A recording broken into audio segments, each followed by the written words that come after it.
Kumusta ang mga batang 90s dyan? Malakas pa ba? Hindi pa ba? Hindi pa ba sumasakit ang balakang? Ang bilis ng panahon parang kailan lang wala pang mga gadget at wala pang internet. Nakakamiss. Tama ba? Nakakamiss yung panahon na wala ka pang mabigat na obligasyon? Nakakamiss yung panahon na palabas sa telebisyon at laro pa lang ang nasa isip mo? Ngayon seryoso na ang buhay.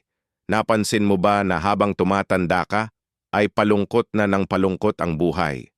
Siguro kaya ganun kasi sa bawat taon na dumadaan ay sinasampal ka na ng realidad. Realidad na hindi ka pinanganak na mayaman. At kung gusto mo ng mas maginhawang buhay para sa sarili at sa pamilya, kailangan mong isakripisyo ang kaligayahan mo. Kaya, sa mga kabataan, ang maipapayo ko lang, huwag ninyo ipagpapalit ang pag-aaral sa anumang bagay. At kung wala namang paraan para kayo makapagtapos ng pag-aaral, pumili kayo ng isang bagay na hilig nyo at mag-focus kayo doon. At kailangan maging magaling kayo sa bagay na yon.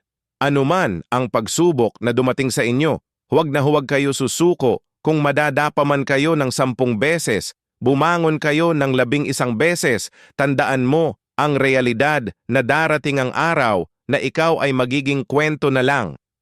At gusto mo bang matandaan sa kwento na isa kang talunan?